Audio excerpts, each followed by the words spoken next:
isn't it also the case that the society, the judicial system, that the culture tends to disbelieve women? Oh, yes. And that the perpetrator's words seem to have a greater weight. So her testimony can be discounted. I was struck, for example, in about Nina Funnell's story, which was a horrendous attack where she was simply walking home to her parents' house in Hunters Hill in Sydney. She was attacked from behind, dragged off the street into a park, and the man was screaming at her he was going to kill her, as well as attempting to rape her.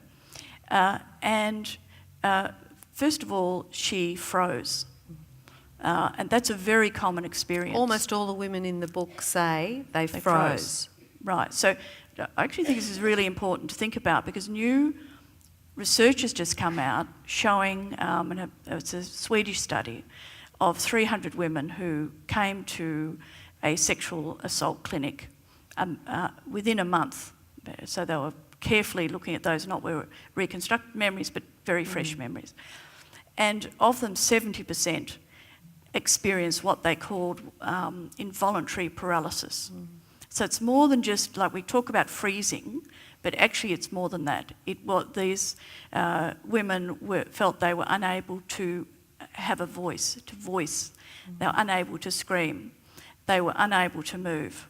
And they found that for those who had this tonic immobility, as they called it, or involuntary paralysis, something that is, if you like, a new neuroscience of sexual assault that is coming forward to explain something that juries and judicial systems have stumbled over, and more than stumbled over, they've actually completely misrepresented women's behaviour. Because often it is asked, why didn't you resist? When in fact, now we have scientific evidence that it's an extremely common response. So what's the response about? It's about the brain, probably over evolution. We've all seen perhaps a bird in a cat's mouth, of shutting down. And of, as Nina Funnell, in her case, not only shutting down and becoming immobile, in order to avoid further arousing the predator, but also so giving you a chance of survival and not arousing their anger further. But also disassociation happens, which means that Nina Funnell found herself on this oval with a man over the top of her trying to rape her, screaming he was going to kill her. She found not only that was she freezing, but that her mind began to float off to a time when she'd been with her brother, and her brother had been playing sport there. He was an older brother, and he was kind enough to let her eat the oranges with the team. So all of this is happening in a space of probably a few moments. And then she snaps out of it and says, I will kill you. And the situation changes, and she is able to fight enough to get back. And of course we know that that can't always be possible. But so here we have something that's really important, because even today, in 2018, defence lawyers will use whether or not you've resisted, whether there's evidence of your resisting, what the bruises were, what the nature of the vaginal injuries were, or anal injuries, or whatever the injuries are, so that we have something that seems to be affecting the majority of women, but in the case of sexual assault, but at the same time, our law is way behind it. And also, I think you're explaining a lot of why women feel shame, because they internalise the idea that they should have fought back and resisted, and so they feel terrible that they froze naturally to try and minimise the harm that was done to them. And it isn't just women. I've just done a little two-part documentary with Compass called Upside of Shame, and we did the women's experience of shame in the first episode and men's in the second, and there was a man in that who ended up he was 15, walking home from a party, and he and his friend were attacked by two bigger men, with a pruning shear, hedging shears and a baseball bat. And he, in his alarm, stepped back from his friend and tripped over a low fence and was lying in the garden. And he heard his friend being horribly attacked by these two people. And he described exactly the same response. He froze, he couldn't move, he couldn't speak, he was so terrified. And his shame was overwhelming. He said everyone was disgusted with him. He was a coward. He had let this happen to his friend. So it seems to be a kind of universal human response to just go into this frozen state when something terrifying occurs. But we then take on another layer of shame for doing it. And I think there's a natural shame too of being without power. There's something about powerlessness itself that makes you feel ashamed of yourself, belittled and all of that. You remind me, talking about the whole situation of the need to have, that it's used in court cases, the terrible case which some of you may have seen. I think it was on Four Corners not that long ago about Saxon Mullins, who went to the bar early in the morning, had a few drinks, and the young man who was acquitted took her off he invited her to the VIP area, and then he took her to a back alley, and they tried to say that she was happy to go. Well, if he'd known she was happy to go, why didn't he say, I'm taking you to a back alley to fuck you up the arse? Are you happy with that? He didn't. He said, I'm taking you to the VIP area. So he was trying to deceive her. And yet he was acquitted, and everyone said, oh, he thought she was consenting. That just does my head in. Why did he lie to her if he thought she was consenting? How does that work? What do we think of women? That we accept that a young girl, never had sex before, would acquiesce to that kind of thing and say, yeah, I'm up for that. I mean, some might, but why did he have to lie if he thought she'd be up for it? But yet... It was actually anal rape. Yeah. And the injuries were so severe that the examining doctor couldn't examine her. But the reason the man was acquitted was that the defence was that, and the judge accepted this in an appeal, that what was in his mind was her consent. So that actually held sway.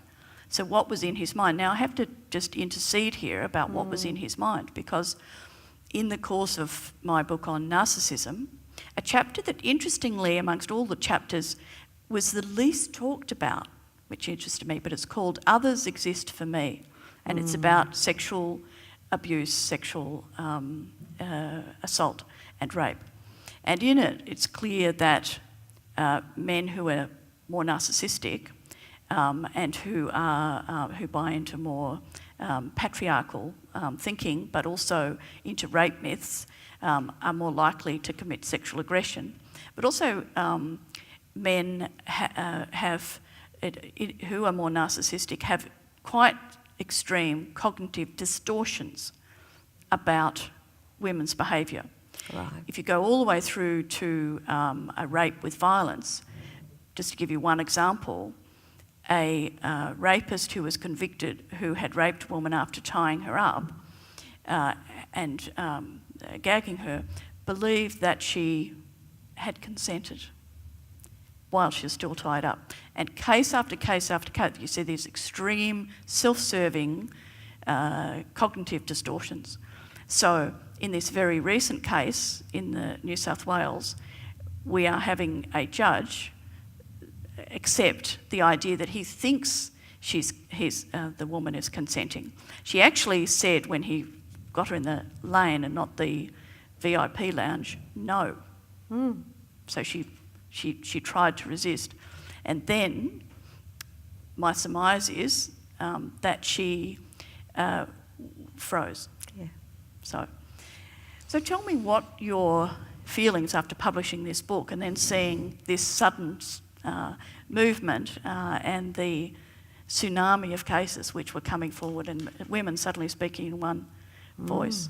Well, to be honest, astonishment, but also delight.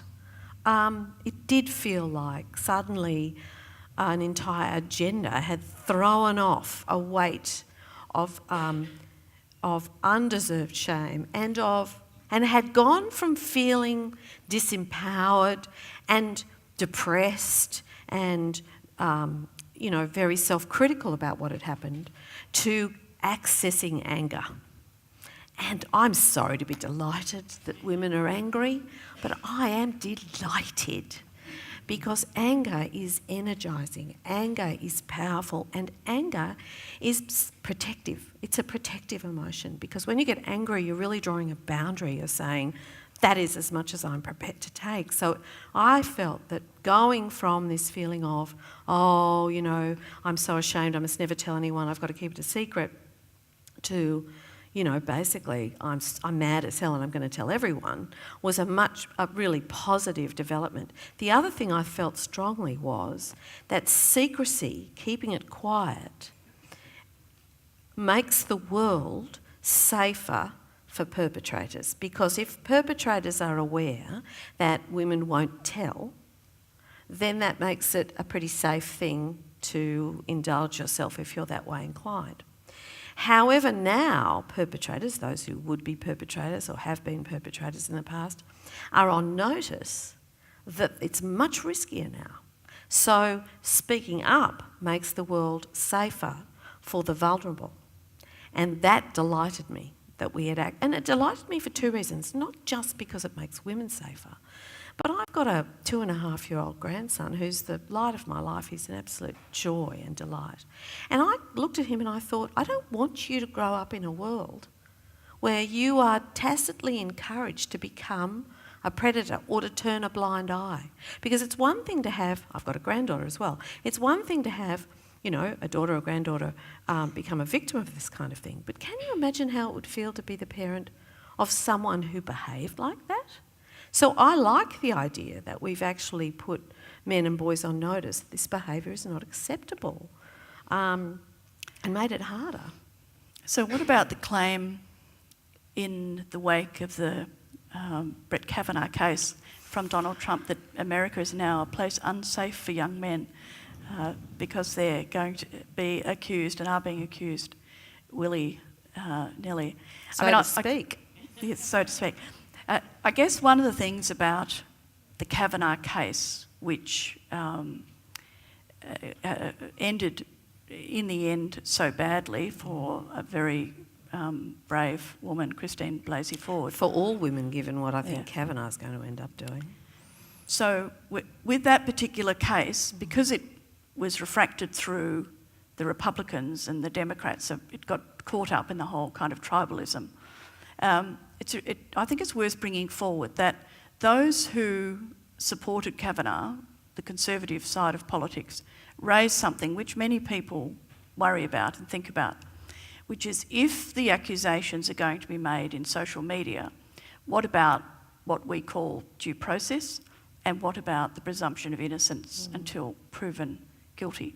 I just want to say a little bit more about the Kavanaugh case to indicate that I don't think that because he was confirmed that we had due process. And I think because of that highly political situation, what happened was they were really just looking, the Republicans that is, for a means by which he could be exonerated to be confirmed. I don't think it was ever going to be the case that her brave and very moving testimony was going to sway things. But what happened in this idea of the due process, which is not unimportant at all, No, and the idea of innocence until proven guilty is at the centre of our legal system and has been for a very long time, for very good reason. That actually what was passed off as an investigation by the FBI was actually organised by the Republican Attorney General with instructions from Trump. They were not allowed to interview this person or that person. So it was set up not to corroborate. And then they said, surprise, yes, it wasn't corroborated, her evidence wasn't corroborated, which makes it sound as if she had lied. And then you had Trump going to Middle America to address a rally and saying, well, she couldn't remember, and a cheer going up and a jeer, and then she couldn't remember the street and she couldn't remember the time and so on. So she moved very quickly from being called a very fine woman by him to being someone who's now the poster girl for the lying accusations.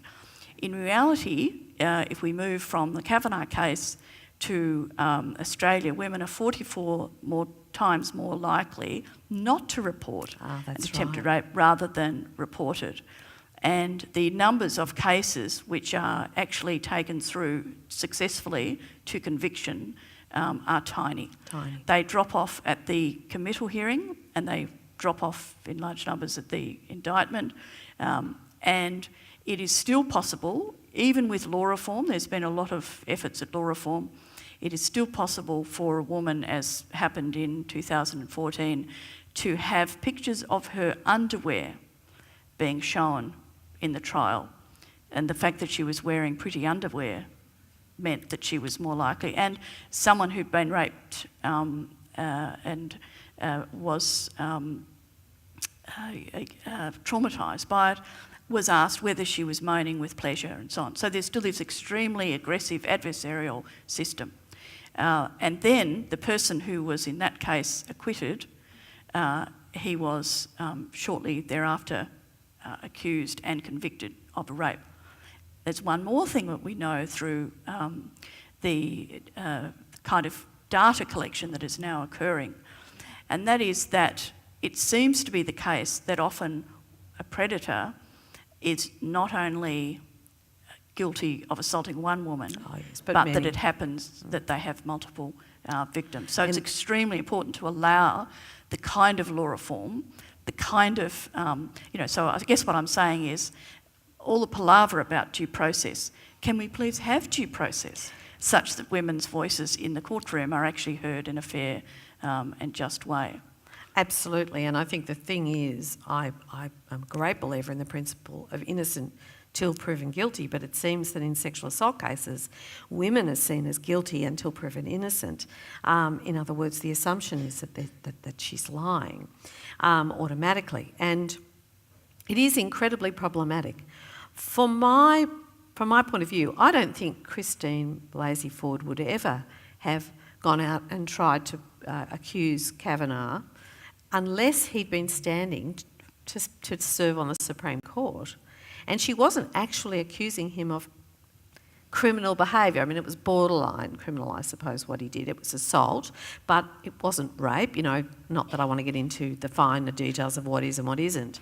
But it wasn't about a court case. It was about a job interview for the highest judicial job in the land. So I imagine she felt it was her duty to come forward and say what she knew. And there were, of course, other women who also came forward with similar stories.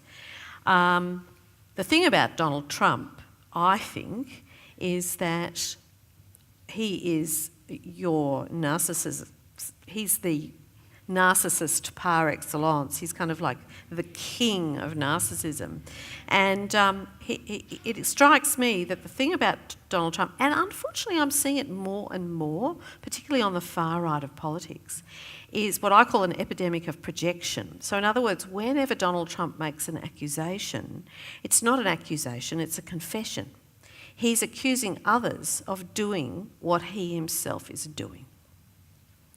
Because Donald Trump has been accused of sexual predation by about at least 20 women. So when he says it's never been a scarier time to be a young man in America, he's really talking about what it's like for women in America, and particularly women who go anywhere near him, which I would recommend you don't do. But I think the Kavanagh case has really writ large the difficulty that women face, and you've enumerated why that is. And I mean, I somewhat sceptically or cynically said, from now on, obviously all women have to go around with a notebook in which they make careful notes about everywhere they go, everyone they meet, the address, the day, where it is. Because, of course, you never know when this is going to happen to you. And if you don't apparently have a full record of all the external circumstances, you will be not believed. And I think what the other layer of what Trump has done, what Kavanaugh has done, what the Republican Party has done, what some other high-profile cases, some of which are in Australia. It was one involving the head of a major media organisation quite recently, and various other people. What that's all about is wanting women to shut up again.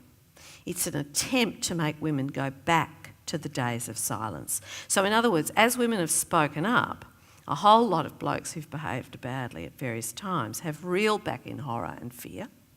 And they feel, okay, now we have to really start to get really super nasty now to make those women go back in their box and not talk about this. So I think that there is many layers of why what happened with Kavanaugh happened, and a lot of it is political. They were determined to get Kavanaugh into the Supreme Court. I suspect to some extent Trump's whole presidency is predicated on getting Kavanaugh into the Supreme Court, because that means they rule for as long as Kavanaugh is alive, basically. And they know Trump will probably fall by the wayside, let's hope, at the next election. So there's a backlash. There's a backlash. There's a backlash. And that Me Too huge. seem to be carrying so much before it, but we are now seeing the backlash. So with incredible speed, it was like a show trial in a way. It was like the Kavanaugh a show trial. case. Yeah. And the now- message was, shut up, or we will eviscerate you. Yes. Now, we have two really important elements to this program. So I know people are fascinated by Me Too, and there's a lot more we could say about it. But I want to now segue into the second part of the program. And I want to do so by just referencing another sexual harassment case, which is very famous, and that of Anita Hill and Clarence Thomas. Because there's a backstory to Clarence Thomas. Everyone probably knows here the story of the idea of Shakespeare's sister and who she was and what happened to her. Well, Clarence Thomas, who was accused of sexual harassment, had a sister, Emma May Martin. And Emma May Martin, they were both orphaned as young people. And so Clarence went to a wealthy uncle and then went on to go to law school and do very well at Yale and on to eventually the Supreme Court. But Emma May had 3 children. She went to a poorer aunt who she absolutely adored. The husband deserted her. Then the aunt developed Alzheimer's, had to be looked after. So she left work. She spent time on welfare. And in 1980, Clarence Thomas made a speech to Conservatives condemning his sister for being dependent, and also that the children are all being taught to wait for a welfare check. So a prize-winning journalist, Anne Crittenden, wrote this very interesting book called The Price of Motherhood, and she was an economics writer. So she went and interviewed Emma May Martin and discovered that the children actually were flourishing, that they'd all found that she'd spent some time on welfare but then had gone back to work when her aunt finally went into a nursing home, that her life in terms of its freedom to earn a living had been constrained by care, that care had helped people in her family to flourish. The children were all doing extremely well in either education or in paid work. So the story was false, and this single mother had done an extraordinary job.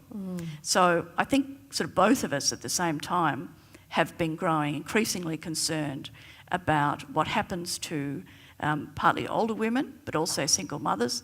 And I think it's often not realised that at the very same moment that Julia Gillard spoke such a brilliant speech on misogyny, she passed an act which pushed single mothers off parenting payment, which allowed them to survive just if their child had turned 6 and they then had to find work. And I don't think it's really understood exactly what poverty they were plunged into by a wide group of people, and the fact that increasing rates of homelessness, so that we have sort of on the one hand young mothers, but we also have older women who perhaps have left the workforce, just like Emma May Martin, to look after an elderly father who has Alzheimer's, they have children, they have a checkered work history. So all of it happened at the same time as Australia made this great leap forward into neoliberalism. And I was really struck by Naomi Klein's book called This Changes Everything. And she's talking about the problems of getting climate change remedy when it's leave it to the market and the kind of policies you have where governments are not meant to interfere. And in this case, This Changes Everything, I think, applies to the fact that at the same time as we had neoliberalism, the feminist movement was coming forward, also emphasising paid work. But people have been slow to realise that there's a different agenda going on, and that the one is about social justice and giving women more opportunities, but the other is about things like demography, about things like especially reducing the welfare rolls and cutting tax for business, and therefore you have to cut government expenditure. It's like a perfect storm. Basically, I've just written that book, which in my bio has the title it was going to have, but it's now not going to have. It's called Accidental Feminists now. And this came out of my concern about the fact that I came across this horrifying thing, which you've probably all heard now, that the fastest growing group amongst the homeless is women over 55.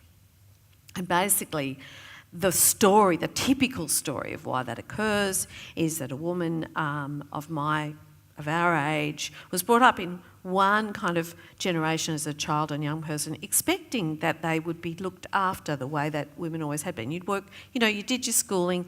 You weren't necessarily encouraged to go on to university unless you had quite an unusual family when I was a girl, because you were going to get married and have children, so it was a bit of a waste of time, really. That's what women did.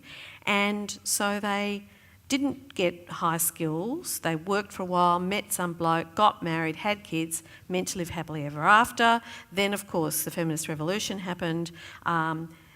They started to be able to leave lousy marriages more easily, perhaps did go into the workforce in part-time, low-paid, around children's hours work. Then maybe there was a divorce. Until 2002, there was no superannuation splitting laws, so the man's superannuation was his. She was often left with maybe the house, custody of the kids. Then she works for a bit more than ageing parents, so she comes out of the workforce again to look after ageing parents. So by this time, there's very little super. She's got no savings. She's living week to week. Then the average age of retirement, I don't think necessarily it's voluntary most of the time for women, is 52. 52. Now, the old age pension doesn't kick in if you were born after the 1st of January 57, like me, until you're 67. Women over 50 have a terrible time getting another job. If they lose their job, they are the last people who are likely to be desirable in terms of another paying job. So what happens to them? Well, a lot of them sell the house because that's the only asset they've got, and of course then they start living on the capital. They're on New Start perhaps, which Tim Wilson on Q&A described helpfully in neoliberal terms as being not a hammock. Imagine letting people lie around on a hammock, but a trampoline. So it's kept deliberately low, you see, to work as an incentive to get people to leap off it into a new career, which might be arguable if you're a youngish person. Not really arguable even then, but let's just give him the benefit of doubt for that. But if you're over 50 and you're female, if you're over 50 and you're male, but if you're over 50 and you're female, you're just leaping off that trampoline into thin air. There's nowhere to land. And so you are living on the New Start, which I think, I'm really bad at remembering numbers, but if I'm correct, I think it's about $580 a fortnight. Anglicare did they do a snapshot every year where they look at all the rental properties that are available on one night in Australia, around the entire country. They did it, it's in March, I can't remember the exact date, but they did it in March 2018. They went around the entire country, looked at every rental property, and they were looking for rental properties that were affordable for people who were on New Start or youth allowance. And in the whole of Australia, they found 3. 3. And we wonder why so many people are facing homelessness. Well, we've set it up so that they will. And what absolutely makes me irate, and it's the same as women taking on the burden and the shame of someone else's bad behaviour, is that the women who are finding themselves in this situation at the end of their own life are there because they did what they were told to do, which was to put caring for others ahead of their own needs. That's what they were trained to do. That was your job. You're a woman, you're a nurturer. That's your job. And so they did what they were told. They were the good girls. They weren't stroppy me, who said to my husband, "Sod you, I'm going to work. You mind the kids as much as I do. You had half of a hand in it, and if I recall correctly, it was the fun half." I was the bad girl. They were the good girls who did what they were told. And they put their caring responsibilities first. And it was an absolute crock of shit. They were left high and dry. And now that they need our care, what's the neoliberal attitude to them? Clarence Thomas. "Oh, you're a loser, welfare dependent bludger. Get on that trampoline, honey. Jump your heart out." I can't begin to tell you how incandescent with rage I am about the fact that these women were told, "You look after us and we'll reward you by looking after you all your life." They lied. I think they've always lied about that. But often these women have actually been in the workforce. Oh, they've all been in the workforce. But at the essence of the neoliberal hope, the neoliberal idea, is that everybody should be self-sufficient economically. Everybody, it's a sociologist, and Olaf calls it the breadwinner, universal breadwinner regime. So we're all meant to be breadwinners. Now that's all very well, and many women enjoy being breadwinners. Many women enjoy careers and work and all of that. Of course. But the fact is, the planning, the thinking, never factored in the nature of care. They never factored in the times when care actually becomes all-consuming. A small infant, a very small child, breastfeeding, for example. It never factors in when you decide to care for a parent with Alzheimer's. We have at the moment lots of scandals going on about, and rightly brought to our attention, as to what can happen in a nursing home, how bad they can be, these fragile old people being treated in the most horrible way. But it's not just a matter of seeing this silo where care is not taken account of, or this one. It's actually right across the board. Neoliberalism has a problem with care. And so you can't actually create a system where everybody is expected all of the time to be a breadwinner. There's actually something else here too. I'm sure all of you would have heard of the idea of an economic free rider. That means, as the Americans call them, the welfare queen, who is allegedly sitting back by, I don't know, the swimming pool, filing her nails. Birthing multiple children to get the single cashing in the parents. enormous New Start check. But whatever the case, the idea is that that person is a parasite or is a free rider on the hard work of everybody else. But if you flip that on its head, the whole of the Australian nation is dependent upon women's unpaid labour. Not entirely women, because men actually, they're doing increasing proportion, there is but some men more doing. female labour than anyone else.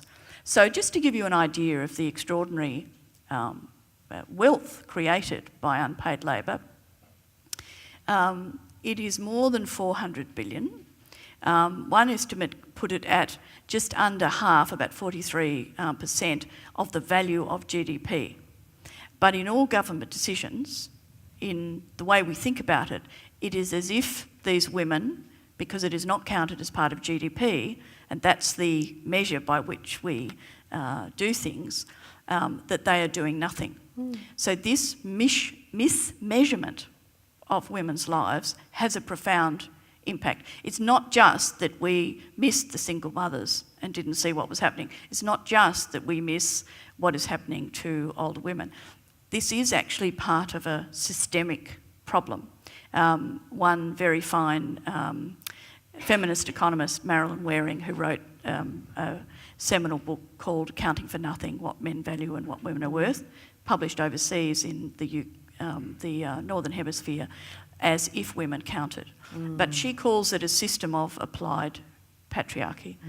She actually went to all the volumes which are held in New York of the system of accounts of the United Nations to work out why it was that women's labour wasn't counted.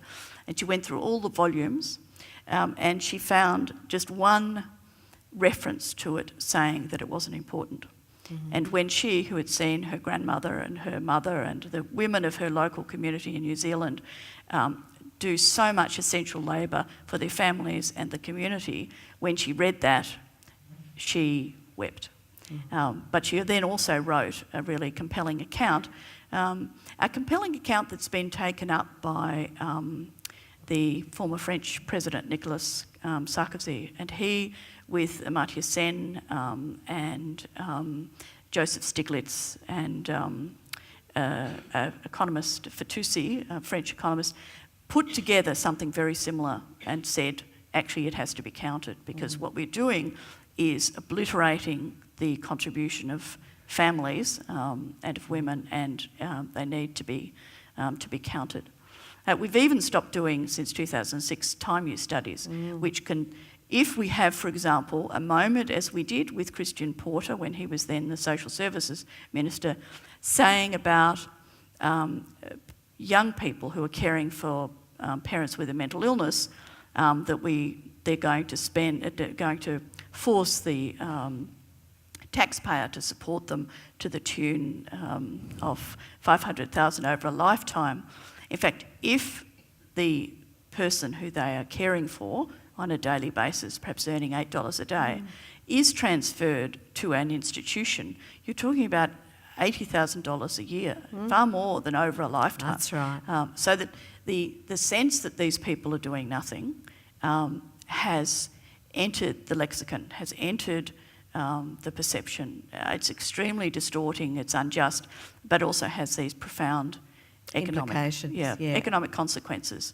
So about a third of women over the age of 65 are in income poverty, as well as the rising group of homelessness. Absolutely, and everything they have done, all the things they did for others, have been taken for granted. I think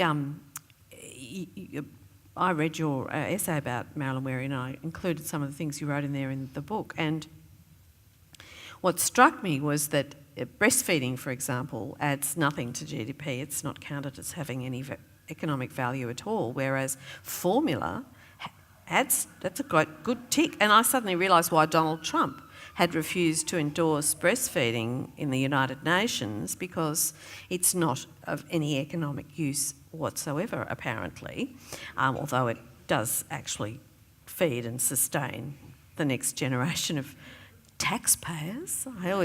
I do like to point out that women have given birth to every taxpayer who's ever existed, and that all, it's funny how we begrudge women any of that actual tax in return. But I don't want to be too generous, this will surprise you, to men in terms of their caring responsibilities, just because of a couple of shocking stats I've come across. The first is that women's household labour, which includes childcare, all that kind of thing, has come down from the 1950s, where apparently it was about 77 hours a week, to an average now of 14.8 hours a week. And that's mainly to do with outsourcing and fewer children. So women have voted with their wombs and gone, I'm not having any more kids if it's this hard. And also to do, I think, with women getting a lot less picky about certain things. Who's dusted any time in the last 10 years? Certainly not me. But I think the thing about that is, isn't that great? But men's domestic labour in the 60s was an average 2 hours a week. Marvellous. It's doubled. 4 hours a week. Now, it's an average, okay? So that means that there are some men, like my fabulous husband, who are doing way more than 4 hours a week. But it means there's an awful lot of men who are doing absolutely nothing at all. And I do think this idea of the breadwinner as being the only duty that's owed in terms of still a lot of men, this view that they bring home the bacon, that's job done. They might deign to lift their feet while you hoover under it, perhaps. If you bothered hoovering, I recommend against it. So I don't want to be too kind. I think that's another problem we've had, and maybe Me Too, just to go sort of bring those two strands together in a way. Maybe Me Too is having some effect on this. My view is I've watched my generation of women change beyond all expectation in terms of the kind of lives they've lived. And for a great many of us, as you mentioned, we've lived much richer, more exciting, more varied, more challenging, more interesting lives than any of the generation of women before us. A lot of that's to do with being able to control our own bodies, the pill and things like that, which gave us more choices about how we would juggle our lives. And I've seen women's attitudes to things change enormously too. What I haven't seen is men keep up with that change. Now, that doesn't mean all men. There are some fabulous men out there, of course there are. But just in general, there's still quite a conventional attitude amongst a lot of guys about the way life goes and what their duties are and what their responsibilities are. And it's almost like Me Too has started to shift that. I think one of the things that it may have done is drop, and I think social media was starting to do this as well, trolls in a funny way, did us a weird kind of favour. Because once upon a time, it happened to me, I'm sure it's happened to you, I'm sure it's happened to a lot of women here, if you were in the workplace, some bloke might call you into his office and he would test strips of you and bully you and say terrible things to you and put you down. And you'd come out and you'd say, oh my God, they just say X, Y, Z.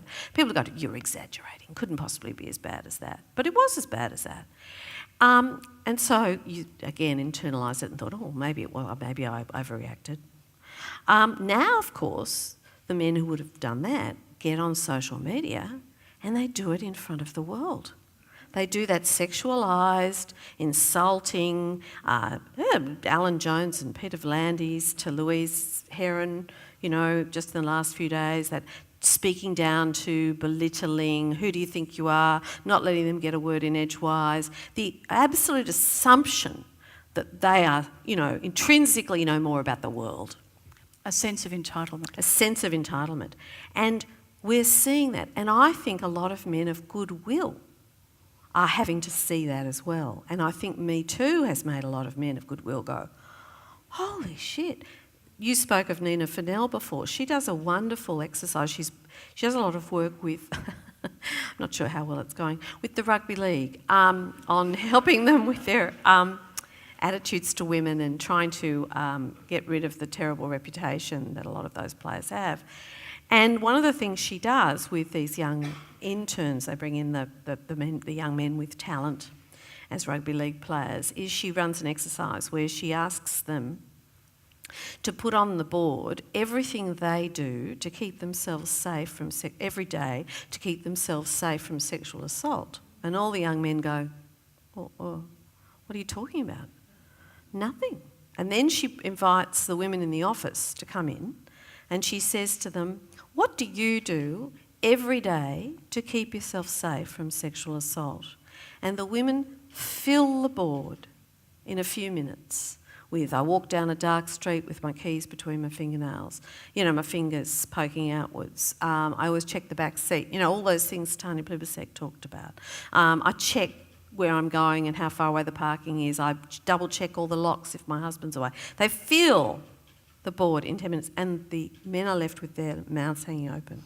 Because what I think might be starting to happen, thanks to Me Too, is that men of goodwill are finally starting to see the world that women actually live in, that I think perhaps they were not aware of.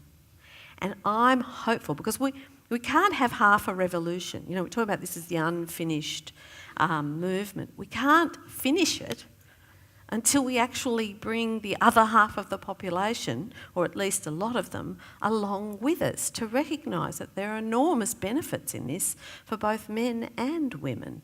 And we're not going to shift the disproportionate burden of care from women if we insist upon having in our economic system a care penalty for those who... Correct, because men won't sign up for it. Why do you think things will change if you have that embedded in the system? Exactly. Well, they won't until women really, and I think what I like about the anger that's been unleashed by Me Too is I think that women are more powerful than they even know and are beginning to access that power, and we have to start insisting on it.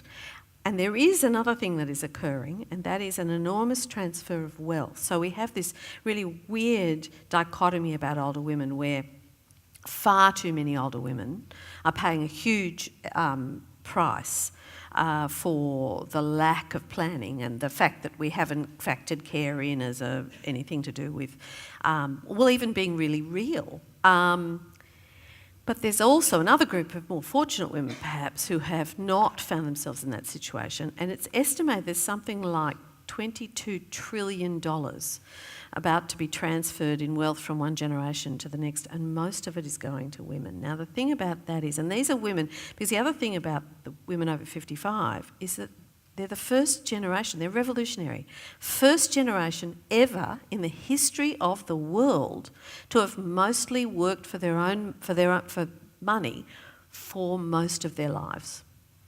And for some, that's giving them economic power. They're becoming a market for the first time, not spending their housekeeping, spending the money they've amassed themselves.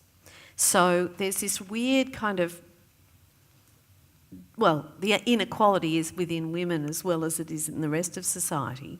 But I have hopes that that economic power will start to have an impact on the way we value what women do across the board, not just their work, paid work, but all the work that women do. The caregiving that women give still predominantly do. And that it can be, I think there's a very instructive campaign run by an international aid organisation on behalf of women where it's called Recognise, Reduce and Redistribute about care. So that the women did long lists of what they were doing and men realised it, but also the women's self-esteem was raised, but they also felt they could see, both the men and the women could see the unfairness of it. The impact on their capacity to hold down a job was seen, and also that it had to be redistributed. So it's no good, for example, with older people, someone with Alzheimer's, saying that it's lovely for them to age in their own home. Of course it is. But if you have, as a government, the provision of only 4 hours a week of care for someone who has just a capacity to walk for a bathroom and walk to a table to eat, then that person will need 24/7 care the rest of the time. If that's not going to be an institution, who is it? It's usually, according to the figures, an adult daughter who has to leave the workforce. So somehow this sense that there's this a kind of terra nullius of invisible women. That's right. There's an invisibility to the work that women are doing, and the kind of economic thinking needs to be transformed from the mainstream and to actually integrate feminist economic thinking, which is seeing all of these different elements and arguing the ways in which we might actually finish the unfinished revolution. Finish the unfinished revolution. Absolutely. And at that point, I think it's probably a good moment to open to questions.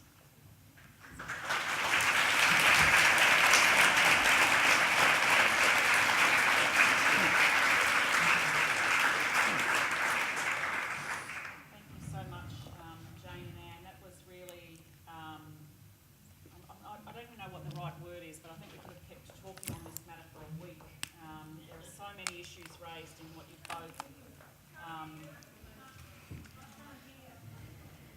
get this mic turned on? No, they seem to have left the back of the room.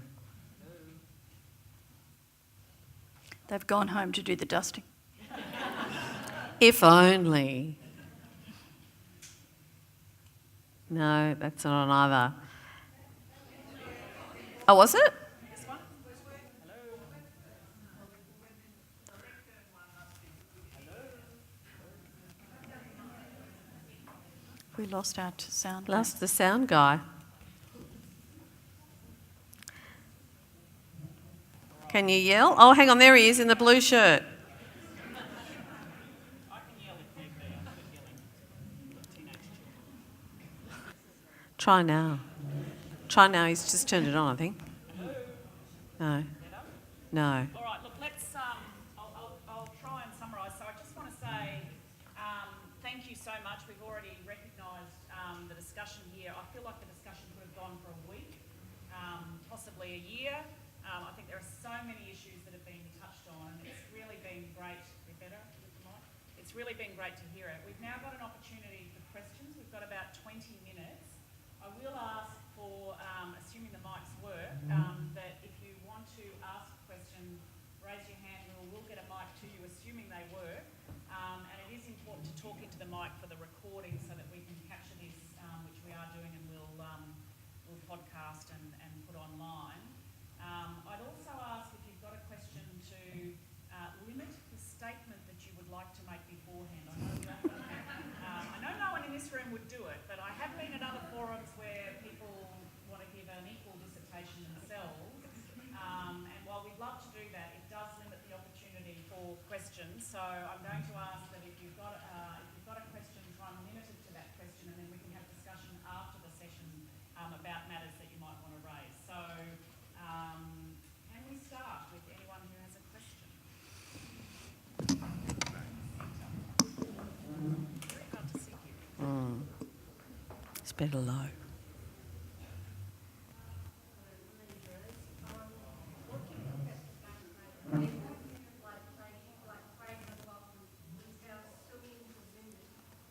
Made the complaints against him. That question, in case you didn't hear it, was what do we think of the backlash like Craig McLaughlin, who's now suing the women who made accusations against him? It's not surprising. Nobody gives up power without a fight. And I think that men are going to use, those men who have been predatory, are going to use all the means at their disposal to make sure women shut up and go back into their box. And it will have an effect. Fortunately, I think to an extent that Me Too was never primarily about naming and shaming. Me Too, from where I looked at it, it was primarily about women realising that they weren't alone, that this was systemic and was a almost, I'm afraid to use this word, normal experience for women throughout their lives, but particularly when they're younger, and that solidarity is important in and of itself.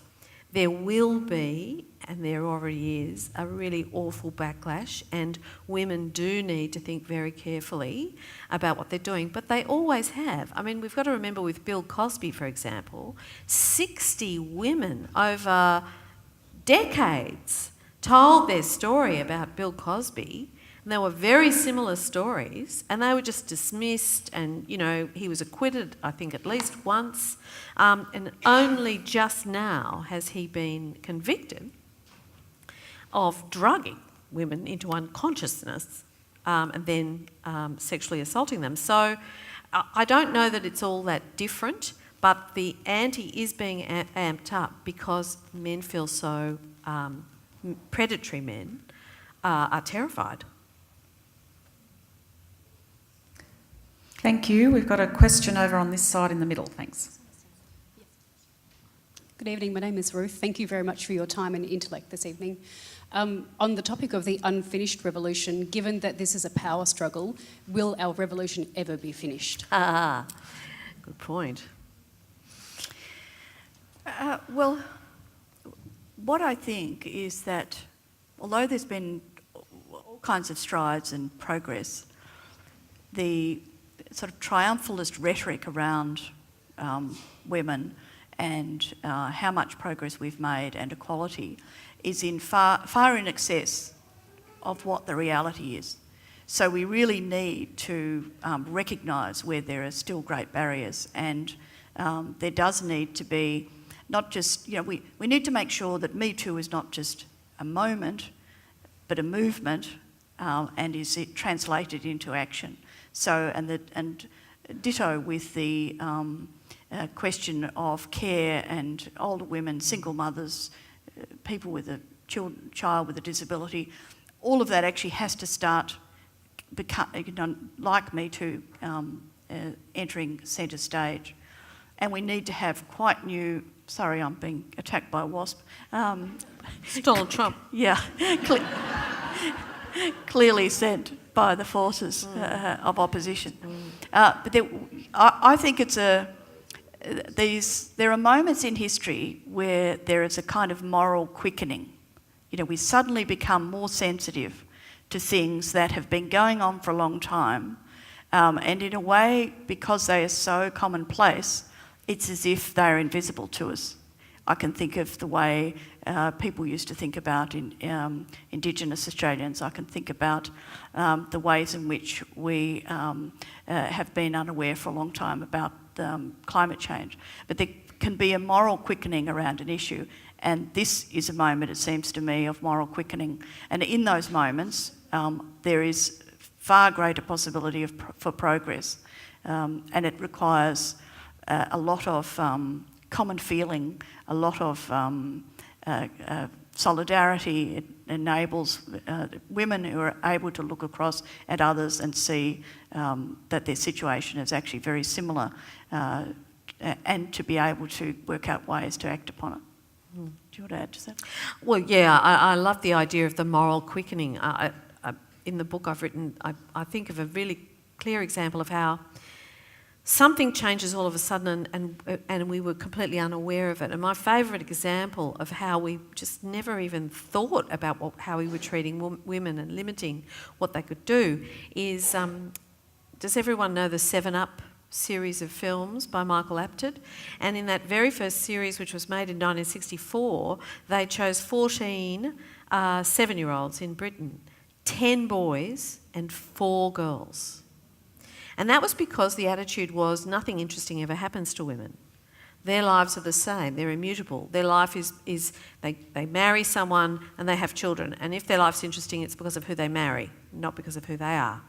And literally by the time the next film was made, 7 years later, that was clearly a crazy thing. And now you would no more choose 10 boys and 4 girls than fly to the moon. I mean, the outcry would be extraordinary, it'd have to be even Steven. So that was a moral quickening, I think, around then, and we were completely unaware of it, oblivious to it, to the discrimination. And so I think that will continue to happen. I suspect revolutions never really are finished. There is always more work to be done. You hope the work becomes more manageable, because I do think the problem for women is that it takes such an enormous amount of energy to push the patriarchy back. And then, the minute you just kind of go, oh, look what we've achieved. And then you've got to get, whoa! And that's hard. It's hard work. So we all have to do it. And that's another thing I like about Me Too. What I do see changing now from when I was young is that so many more women are part of this and aware of this. When I was young and talking about inequality, most of the other women thought I was crazy. That doesn't happen anymore. That's a really good thing. The support of women for women is something I think that does help make that work easier. Thank you. Down the front here, thank you. Oh. My name is Roz. Do you think that Germaine Greer has done feminism and the Me Too movement a great disservice in her recent discussions around consent? And if you do think that, where do you imagine her thinking is at currently? No, I don't think that about Germaine Greer. I have a totally different view about Germaine Greer. I think that People like Germaine Greer and Margaret Atwood and some of the older feminists in France who were critical of the Me Too movement, I don't agree with them. I think they're wrong. But that's okay. We don't all have to agree. Feminism is not a dogma. The fact that feminists disagree with one another is the sign of a vigorous and dynamic movement. That is an excellent thing. As soon as we start all being in lockstep, we're in deep trouble. Then it's died. It's died. The thing about those women is, whether they agree with what's happening with Me Too, whether Germaine Greer's views, which on consent I think are more nuanced than people have given her credit for, but nevertheless, whether you agree with her or disagree with her, Me Too has only happened, not despite Margaret Atwood, Germaine Greer and those other older feminists, but because of them. Because they took us to a point where this was possible. The older women who said things like, you know, oh, well, when we were at work, we just sucked it up and got on with it, and this generation are fragile. That's an unhelpful thing to say. It is, in fact, incredibly courageous to speak up about that behaviour, which isn't to say that the older feminists lack courage. It's that the world hadn't changed enough for them to be able to speak up in the way that we can now. So it is not a good idea to write off our mothers and our grandmothers because they aren't where we are now. They got us to where we are now, and we should be grateful. I slightly differ.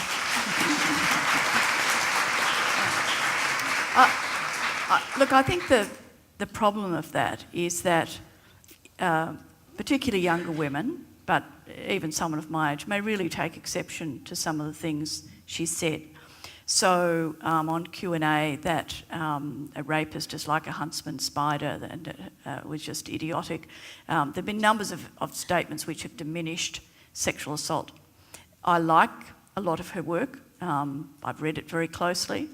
But I also, as well as disparaging our feminist foremothers, there can also be a kind of obedience or a sort of loyalty which is in excess of what they at this current moment warranting.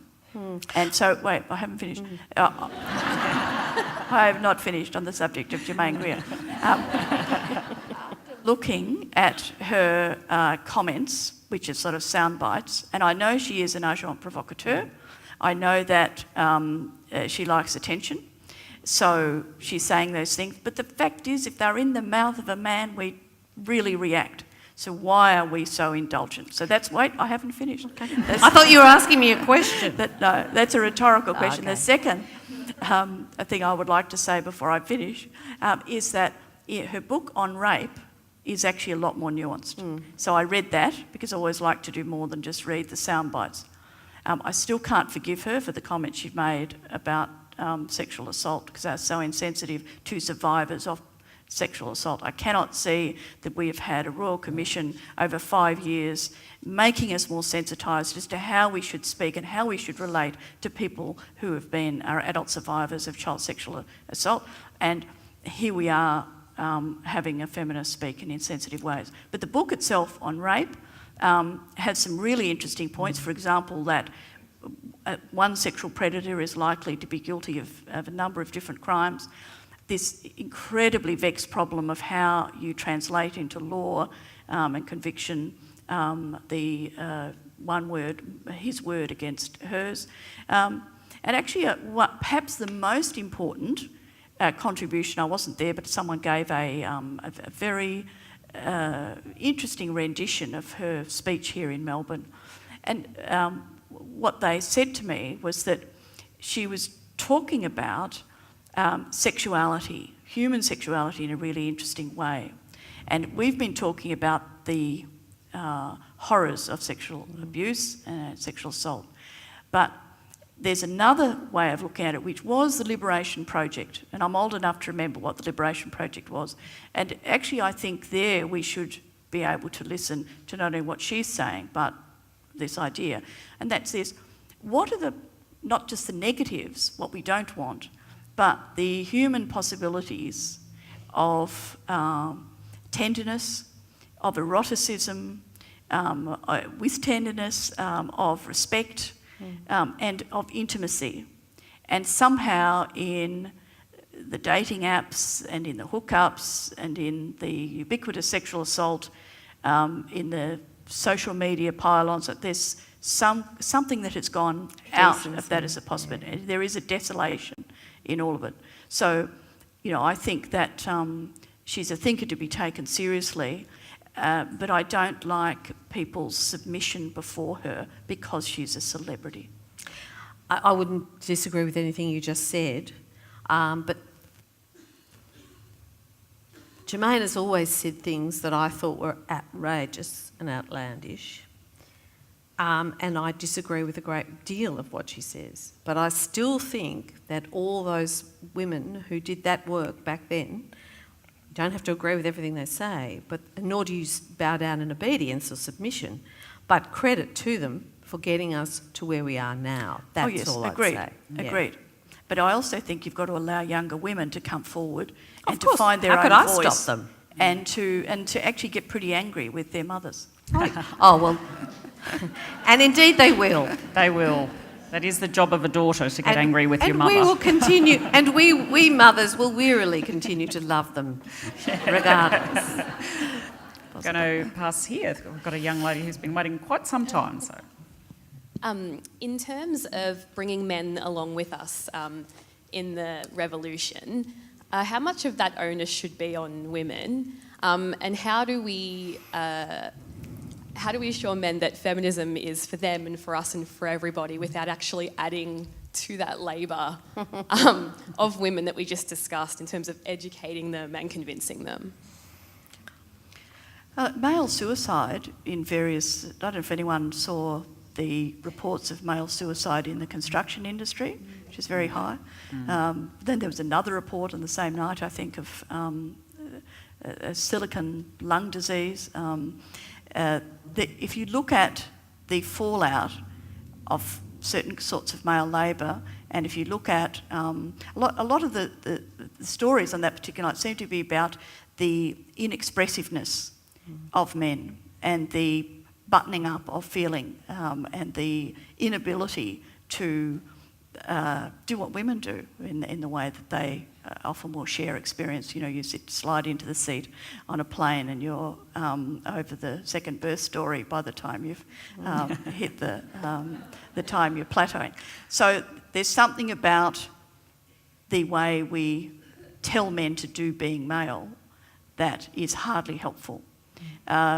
Men themselves who are not at the top of the tree, not the head honchos, but those who are at the bottom of the economic pile actually do it extremely tough. So I suppose what I'm saying is it seems to me they have a stake as well. But the other thing I think is not actually up to individual women. We have had imposed upon us by the state the idea of the universal breadwinner, and a lot of the rhetoric and culture and columnists screaming about lazy welfare mothers and all the rest of it has come from an ideology which is instituted by government and which serves business. So I think we could actually have leadership across the board, not on the usual, just the usual things of equal opportunity, but actually having what I call in my essay a universal caregiver state instead of the universal breadwinner. The idea that it is embedded in everyone's life the obligation to find ways of caring for others, and that it's a extremely positive thing to do. If you think that's pie in the sky, just think of the billions of dollars we all spend on pet ownership. Clearly care is a part of the human being, and clearly it is, men are as enthusiastic pet owners as women, so it's a lot to do just with the way we see and do gender. And they have as much as a stake in it as we do. I always remember that when I was a child, and if we went out for a walk as a family, my father would no more have pushed the stroller than flown to the moon. Men in the 50s and 60s did not push the stroller. Rarely held the hand, even, of a small child. Now, I see fathers out on a Saturday morning with a tiny little newborn in a baby carrier while they've given their wife a sleep in on a Saturday morning. That fathering, which is the only way you have a relationship with a child, is to do the work, that relationship between father and child is a direct gift to men from feminism. It's a direct gift to them. Those kinds of things can be emphasised. The thing about it is, sometimes you will have lots of energy and you'll talk to some guy in a really reasonable way and you'll persuade him, and other times you'll be really pissed off and you'll yell and scream and get assertive and slam the table and carry on, and they're both fine. You know? We don't have to be reasonable all the time. We don't have to be persuasive all the time, or nice or good and attractive and well behaved all the time. Fuck that.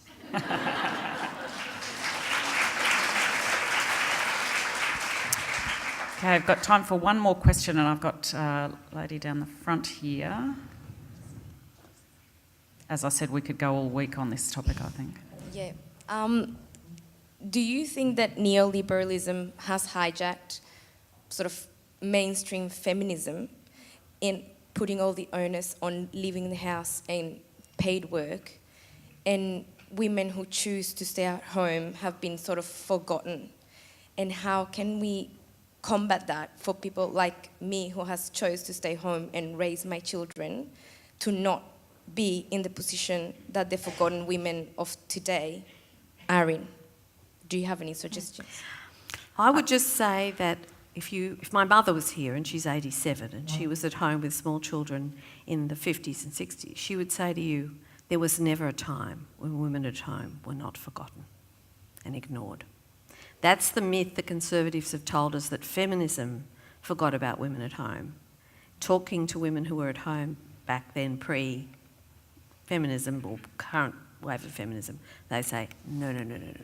We were as disrespected then as women at home are now. And you're absolutely right. We need to factor in, certainly superannuation should be paid to everyone who is taking on caring responsibilities at any time in their life, male or female, whether it's small children, children with a disability, elderly parents, it doesn't matter who they're caring for. If they're taking on that responsibility, their super should be covered. And I don't know how you calculate how much it is, but something should be done about that so that they don't end up with nothing when they're old. Obviously caring, and I mean, I think Anne's been talking about it as the universal caregiver model, where all of us would have an opportunity, men and women, to spend some time caring for whoever it is that needs care. And then I think we would find that care is valued. It is a truth, unfortunately, that whatever work women do seems to get undervalued. GPs, for example, when they were almost exclusively male, was a high prestige occupation. Now GPs are mostly women, and guess what has happened to the status of being a general practitioner? So it isn't that you're staying home and caring for children necessarily that means you're low status. It's that it's predominantly women who stay at home and look after small children. That means it's lower status. And this is something to do with the way we organise hierarchy and status in a basically hierarchical society. But there is, the questioner is right, in my view. Neoliberalism has reshaped the way we interpret the feminist message, so that if you look back at the second wave feminists, there were all sorts of different voices about how to do things, but it is certainly true that coming out of compulsory housewifery, paid work was emphasised. But in reality, neoliberalism's got paid work for everyone as the agenda, and it's to do with business interests, and it's to do with the free market, and it's to do with a certain kind of ideology. But anyone in your position, if they are looking after small children, will feel, it seems to me is likely to feel, as if they've dropped off the edge of the world. I did it for 5 years. And and I did it for many years. So it's there is a way in which we are constructing women's life narratives, and even well-intentioned and necessary things where we have portraits of women who are successful in professions and who are doing all sorts of things, are presented as the norm. So that can actually give women a sense of the effortless perfection that is expected of them to do both, and that there is, you see, I would disagree with you a bit. I think there's a growing stigma around all forms of care. If you're not cutting it in the workplace, you're a flop. And what I would say to you is this. We've been talking quite a bit about, and joking and all the rest of it, about dusting and housework and matter. But there's actually something both arduous and very difficult about care, but it is amongst the most meaningful work anyone will ever do. I saw recently a scholar get up and talk about men who had taken the primary carer role, the stay-at-home dad role, I think in the 1970s. And the testimony was very moving. It was, they were going mad, they felt totally overwhelmed, they absolutely loved their children, they felt closer to them than they would have if they'd been blokes down at the local hardware or the mine. So that the aspect of neoliberalism is always emphasising economic self-sufficiency also misses that we are human in the bonds that we form with each other and the deep kind of attachments, which is in such abundance with small children. So there's a great pleasure in it, I suppose I'd say, as well as hard work and all the rest of it.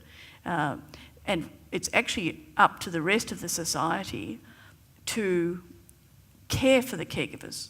And that's something I think has dropped away as well. Completely. The more we punish and shame and stigmatise people who are involved in care. When I speak, I have many women come up to me, younger women, older women, and they say, thank goodness you said that, because I speak in a way that doesn't marginalise them or have a narrative which excludes them. Maybe they're an older woman who has a child with a mental illness, an adult child, and they've gone out of the workforce to look after them. And they really miss their job, but that's what they're doing. Or perhaps they have a parent with Alzheimer's, or they're a young mother with small children.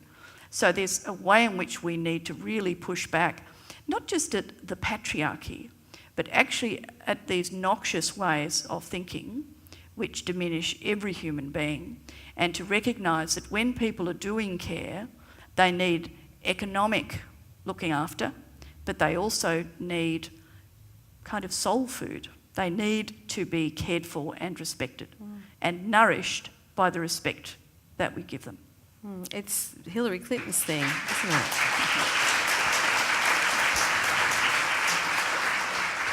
It takes a village, wasn't it, what Hillary Clinton said? And I think that's right. What we do is we dump care on one person.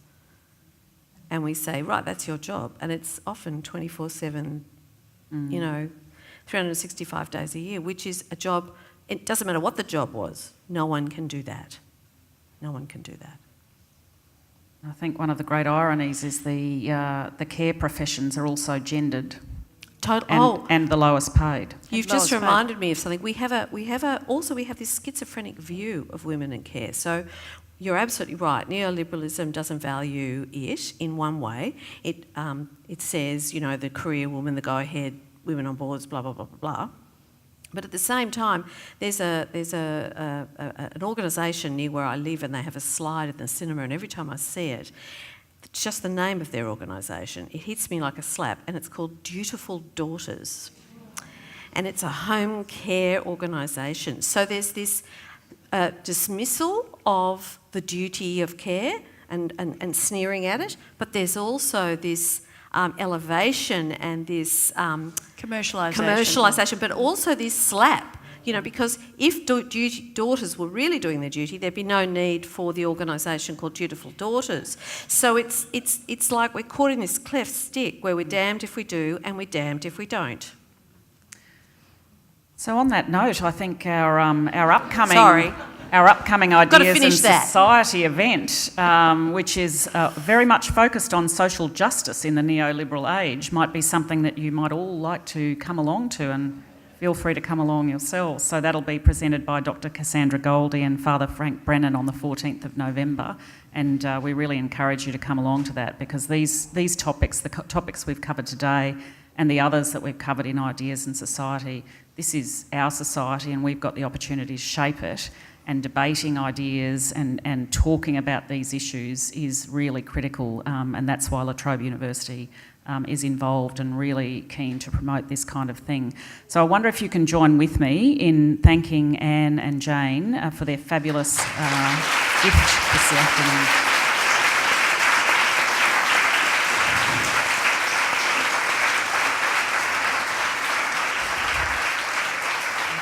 I know we all feel very privileged to have had the opportunity to hear you talk and to have this interaction with you, so thank you so much.